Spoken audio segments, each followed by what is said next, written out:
can identify the approximate location of an irrational number on a number line.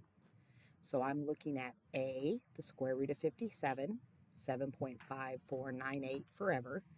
Then we have B, pi over 2, which is equal to 1.5707. Then we have C, square root of 8, which equals 2.8284. So let's go ahead and try to find point A. I'm going to look at my number line. I know it has to be between 7 and 8, and that 5 tells me that it's right in the middle. So that would be point A. Then I'm going to look at B. The answer is 1.57. So I know it's between 1 and 2, and that 5 tells me it's right in the middle. So that would be point B. Then I have C, 2.82. So that means it is between 2 and 3. And 8 means it's almost to that 3. So I'm going to put that C a little bit higher and almost to 3. All right, so let's see what we can do with our examples. It says, which point most accurately represents the square root of, and let me move this, 165. So the square root of 165 is 12.8. So first of all, we know it's between 12 and 13. So we've got two choices here. We've got G and H. So we know that it's 12.8, which means it's much closer to 13, which tells me that point H is my answer. All right, let's go on and check the next one.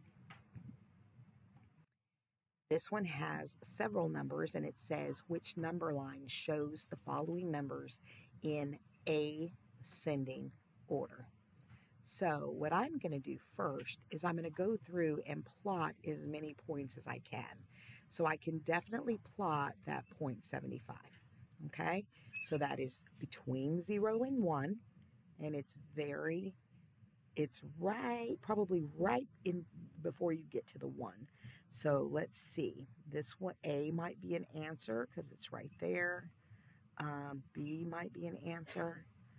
This C, between 0 and 1, but it's more like 0.5, so I know C is not right.